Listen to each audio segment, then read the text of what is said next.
Hola, mi querido hermano y amigo de Esperanza. Bienvenido una vez más a nuestro curso titulado Verdades para el tiempo del fin.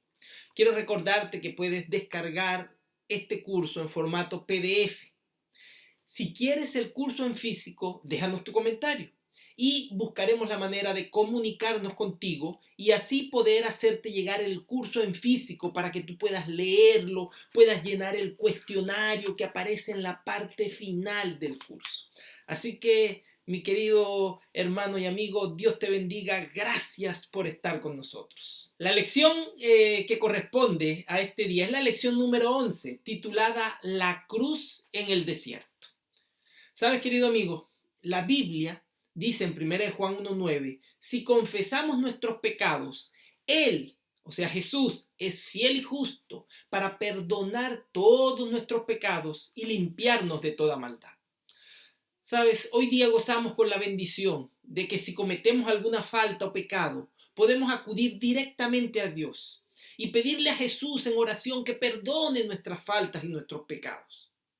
Pero quizás te has preguntado, como algunas personas lo han hecho, antes de que Jesús muriera en la cruz por nosotros, hecho que nos permite hoy día poder confesar nuestros pecados directamente a Él, porque por su sacrificio todos tenemos la oportunidad de recibir el perdón de nuestros pecados. Pero te has preguntado, ¿cómo recibían el perdón de los pecados las personas antes de que Jesús muriese en la cruz del Calvario por ti y por mí?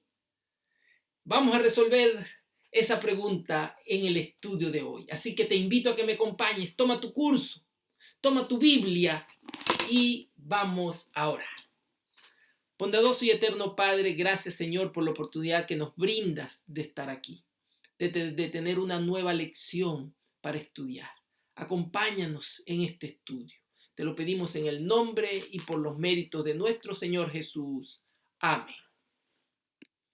Cuando el ser humano pecó, Dios ordenó que se hiciesen altares donde era sacrificado un cordero. Cada pecador llevaba un cordero para ser sacrificado.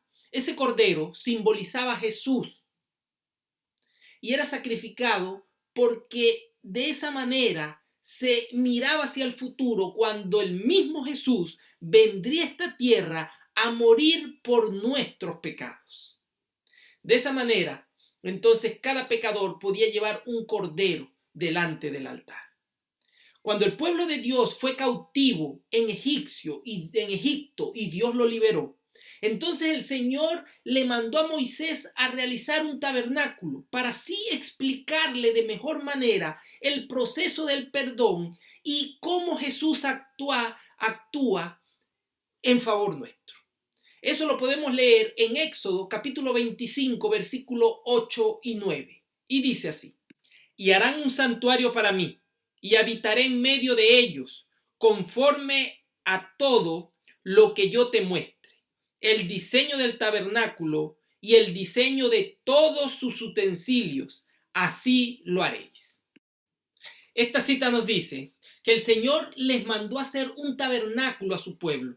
Los había liberado de la esclavitud egipcia. Ahora Él quería andar con su pueblo, mientras su pueblo peregrinaba en el desierto. Así que necesitaba un lugar que sirviera como medio de comunión entre ellos. Mandó a hacer un tabernáculo según las medidas que Él les iba a mostrar, según el diseño que el Señor les mostrara. Ellos debían construirlo para que el Señor pudiese habitar con ellos. Debía ser un tabernáculo portátil porque lo iban a llevar con ellos durante ese tiempo. Siguiendo esas instrucciones, vamos a leer ahora el libro de Hebreos, capítulo 8, versículo 5, y luego vamos a leer el versículo 1, que nos aclara un poco más este panorama. Los cuales sirven a lo que es figura y sombra de las cosas celestiales, como se le advirtió a Moisés cuando iba a erigir el tabernáculo, diciéndole: mira, haz todas las cosas conforme al modelo que se te ha mostrado en el monte. Así que el modelo o el tabernáculo que Moisés erigió allá en el desierto era figura del original. Dios le mostró el original y le pidió que hiciese una copia de él, que siguiera los modelos y todo lo que había allí. El Señor quería acompañar a su pueblo mientras llegaban a la tierra prometida, a la Canaán terrenal. De igual manera, entendemos ahí que en el cielo hay un tabernáculo. Está el verdadero tabernáculo del cual Moisés hizo solo una copia aquí en la tierra. Ahora leamos el versículo 1, a ver qué nos puede añadir a esto. Ahora bien, el punto principal de lo que venimos diciendo es que tenemos tal sumo sacerdote, el cual se sentó a la diestra del trono de la majestad en los cielos, ministro del santuario y de aquel verdadero tabernáculo que levantó el Señor y no el hombre. Muy bien, leí no solo el versículo 1 del capítulo 8, sino el versículo 2, que nos declara nuevamente que este santuario, aunque lo levantó el hombre, lo hizo Moisés, lo hizo como copia de uno que está en el cielo, que levantó el Señor, dice el apóstol, y no el hombre. Así que tenemos la seguridad de que en el cielo hay un santuario, el original, y aquí en la tierra, Moisés al pueblo de Israel hizo un tabernáculo copia del que hay en el cielo. Y ese nos enseña unas grandes verdades que vamos a comprender en esta hora. Así que el pueblo de Dios que llevaba el tabernáculo y estaba dividido en 12 tribus, cada vez que se armaban las carpas para descansar, en el centro estaba el tabernáculo y en cada uno de los 4 lados descansaban 3 tribus, haciendo así las 12 tribus del pueblo de Dios. El santuario como tal tenía varias partes. La primera parte era el atrio, donde estaba el altar del holocausto, donde se llevaban los sacrificios que el pecador ofrecía a Dios por sus pecados. Seguidamente estaba el lavacro, la fuente de agua donde se lavaban los sacerdotes para entrar al santuario. Luego el santuario estaba dividido en 2 partes. El lugar santo, donde habían 3 utensilios, la mesa de los panes de la proposición, 12 panes, uno por cada una de las 12 tribus, el altar del incienso y por supuesto el candelabro con 7 lámparas, dividiendo ese lugar santo del siguiente compartimiento, que era el lugar santísimo. Estaba dividido por una cortina. Y ese siguiente compartimiento se le llama el lugar santísimo. Ahí estaba el arca del pacto del Señor, de oro pura esa arca, que contenía dentro la tabla de los 10 mandamientos que Dios escribió con su propio dedo. Había maná, hay maná guardada en un frasco allí, y la vara de Aarón que reverdeció. ¿Por qué los sacrificios de los animales? Sabemos ya que el cordero simbolizaba a Jesús. Pero ¿por qué debía ser derramada sangre? La ley de Dios, que es perpetua, dura para siempre, y que el Señor Dios mismo escribió con su propio dedo, no tiene cambio. Y la ley pide esto. Vamos a leer, acompáñame a leer en Hebreos capítulo 9, versículo 22. Dice así: y casi todo es purificado según la ley con sangre, y sin derramamiento de sangre no se hace remisión. Este texto lo que dice, mi querido hermano, mi querido amigo, es que sin derramamiento de sangre no hay perdón de pecados. Sí, tanto para el pueblo de Israel en la antigüedad como para nosotros hoy día. Sin la sangre no hay perdón de pecados. ¿Te das cuenta, querido amigo? Por eso Jesús tuvo que venir a esta tierra, a morir por tus pecados, por mis pecados, para darnos la salvación. Te voy a explicar brevemente lo que sucedía en ese momento. Si tú quieres expandir un poco más el tema, te invito a que leas en tu Biblia el libro de Levítico y tendrás un poco más de explicación de la que hoy te voy a dar en este momento. Cada vez que el pecador arrepentido quería confesar sus pecados y recibir el perdón, debía llevar un cordero delante del sacerdote, allí en el santuario donde ministraba el sacerdote. Ese corderito ya entendimos que simbolizaba a Jesús. El penitente debía hacer 2 cosas. Número 1, colocar sus manos de manera simbólica sobre el cordero. ¿Sí? Y ahora entendemos por qué decimos que Jesús murió por todos nuestros pecados, incluso por los pecados de personas que existieron antes de que Jesús viniera a esta tierra. El pecador confesaba sus pecados encima de la cabeza del corderito que simbolizaba a Jesús. Luego él mismo debía degollar al cordero, matarlo. Y así entonces el sacerdote tomaba esa sangre, sin derramamiento de sangre no hay remisión de pecados, y hacía su trabajo en el santuario. Mi querido, de esa manera Jesús cargó con todas nuestras faltas. En el pasado el pueblo tenía que confesar su pecado sobre un animalito, sobre un cordero, y ese cordero debía ser sacrificado. Desde el día que Jesús vino a esta tierra y murió en la cruz, ya hoy día no necesitamos un cordero.